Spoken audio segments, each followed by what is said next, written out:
Hello student, यहाँ पे question है ए पॉइंट पी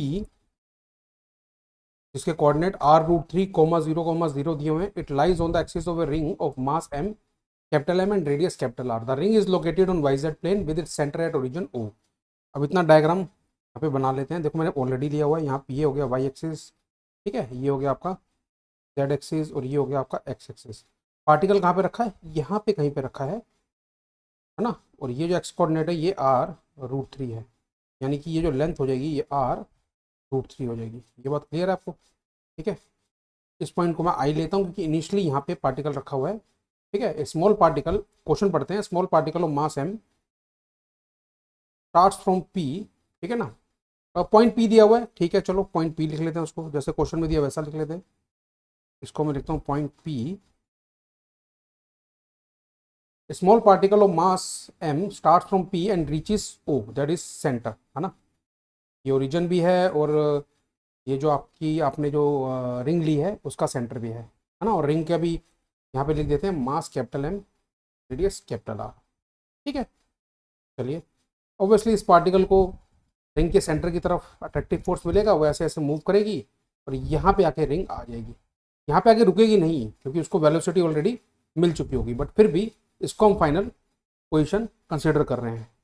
जो रीजन है वहाँ पे पार्टिकल स्मॉल मास m का आ जाता है तो वो फाइनल हो गया. तो वहाँ पे स्पीड बतानी है ओ पे, है ना, कितनी होगी. तो बस बिल्कुल सिंपल सा गेम है. पहले की एनर्जी निकालो और अब की एनर्जी निकालो. जब पार्टिकल पी पे था तो पी का तो पहले देखो r√3 है, ये r है. तो कोई भी अगर एलिमेंट लूँ मैं रिंग का अगर मैं कोई भी एलिमेंट लूँ तो वो पॉइंट पी से कितने डिस्टेंस पे होगा? ये वाला डिस्टेंस लेंगे हम. जब उसको आप कैलकुलेट करोगे तो ये आ जाएगा. देखो मैं यहाँ पे कैलकुलेट कर रहा हूँ, r² प्लस r√3². बात क्लियर है? ठीक है. ये आ जाएगा 4r² और ये हो जाएगा 2r. कितना आ जाएगा ये? 2r. तो अगर सारे के सारे रिंग के सारे जो एलिमेंट हैं, है ना, रिंग पे एक एलिमेंट लिया था ना मैंने. यहाँ पे रिंग पे मैंने यहाँ पे देखो ऊपर मैंने एक एलिमेंट लिया ना यहाँ पे.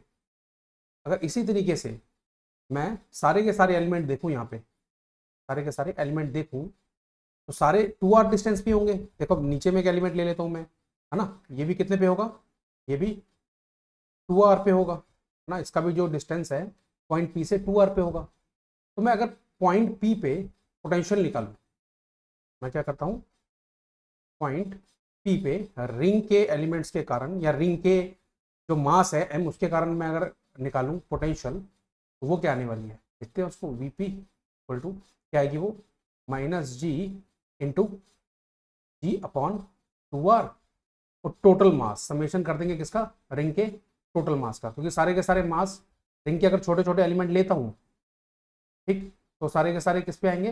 वो सारे के सारे 2r सेपरेशन पे है या 2r डिस्टेंस पे है पी से. तो समेशन किसका हो जाएगा? dm. अगर मैं मानता हूँ कि छोटा सा एलिमेंट dm है ना. ठीक, बात क्लियर है आपको? ठीक है. तो अगर इस सारा का सारा समेशन हो जाएगा तो कितना आ जाएगा? -g रिंग का मास अपॉन 2r.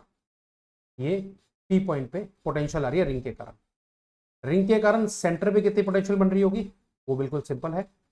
कितनी आ जाएगी? वो आ जाएगी -g इंटू रिंग का मास डिवाइडेड बाय सारे एलिमेंट्स का. जब अगर मैं देखो रिंग के सेंटर पे अगर मैं बात करूं तो रिंग का जितना भी मटेरियल है या जितने भी छोटे छोटे एलिमेंट्स हैं जिससे रिंग बना हुआ है उन सबका रिंग के सेंटर से ही कितना सेपरेशन है? आ रहा है. तो ये आ जाएगा -gm/r. बात क्लियर है? ठीक है. इतने में कोई डाउट नहीं है हमें. ठीक है. अब बात यहाँ पे ये आती है कि अगर पार्टिकल P से O जाता है, अगर पार्टिकल P से O जाता है, ठीक है, उस केस में हमारी जो काइनेटिक एनर्जी गेन हुई होगी उसको हम कैसे लिख सकते हैं? 12 × m × v². This is equal to क्या कंसिडर कर सकते हैं? जो सिस्टम की इनिशियल ग्रेविटेशनल पोटेंशियल एनर्जी थी माइनस सिस्टम की जो फाइनल पोटेंशियल एनर्जी है. और इसको कैसे लिख सकते हैं? m इंटू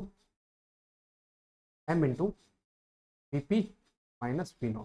बात क्लियर है? ठीक है. तो ये हो जाएगा mv²/2. m से m कैंसिल आउट हो जाएगा, v² आ जाएगा 2 इंटू वीपी की वैल्यू कितनी है? -gm/2r. और यहाँ पे माइनस माइनस प्लस हो जाएगा +gm/. ठीक है. और इसका जो आंसर आएगा gm/r -gm/2r, 2 से 2 कैंसिल तो ये आ जाएगा gm/r. देखिए v कितना आ जाएगा, अंडर रूट Vm/r। ठीक है, ये आपका फाइनल आंसर होगा, इसमें कोई डाउट हमें नहीं होना चाहिए। ठीक, आई होप आपको पूरा का पूरा क्लियर है कि किस तरीके से हमने यहाँ पे पूरा का पूरा जो कॉन्सेप्ट है, किस तरीके से इस कॉन्सेप्ट को देखा। हमने कुछ नहीं किया, हमने पॉइंट पी पे जो टोटल ग्रेविटेशनल पोटेंशियल थी पूरे रिंग के कारण वो निकाली, ठीक है, और फिर उसके सेंटर पे निकाली। तो बस सिंपल सा कॉन्सेप्ट लगा दिया जो हम ग्रेविटेशनल पोटेंशियल एनर्जी का लगा सकते हैं। वो क्या लगाते हैं हम, देखो यहाँ पे जो हमने ग्रेविटेशनल पोटेंशियल एनर्जी का जो कॉन्सेप्ट लगाया उसको शॉर्ट में देख भी लेते हैं। यहाँ पे लगाया है ना, ठीक है। सिस्टम की ग्रेविटेशनल पोटेंशियल एनर्जी क्या होती है, मास m ले लिया हमने, इनटू जिस पॉइंट पे उसको रखा है वहां की ग्रेविटेशनल पोटेंशियल। ये जो v बन रहा है वो स्मॉल मास m के कारण नहीं बन रहा, वो कोई दूसरा मास डिस्ट्रीब्यूशन आसपास दिया उसके कारण बन रहा है। ये हम फॉर्मूला लेके चलते हैं ना, वही हमने यहाँ पे अप्लाई किया and then this is how we got our final answer. Conservation लगेगा ही क्योंकि ग्रेविटेशन का कॉन्सेप्ट है, तो ग्रेविटेशनल फील्ड्स जो होती हैं या ग्रेविटेशनल फोर्सेज सारे के सारे क्या है, कंजर्वेटिव हैं, they are conservative in nature. तो इसलिए हमने यहाँ पे एनर्जी बैलेंस किया और फाइनल आंसर निकाल दिया। ठीक है, अच्छा ऑप्शन भी तो चेक करना है, तो ये आएगा आपका ऑप्शन नंबर ए आंसर आएगा आपका। ठीक है, ऑप्शन नंबर ए आंसर आएगा। ऑप्शन नंबर बी लग रहा है बट कंफ्यूज मत होइएगा, पार्टिकल का जो मास m है वो कैंसिल आउट हो चुका है ना कैलकुलेशन में। यहाँ पे वो कैलकुलेट कर रहे थे तो वो कैंसिल आउट हो चुका है।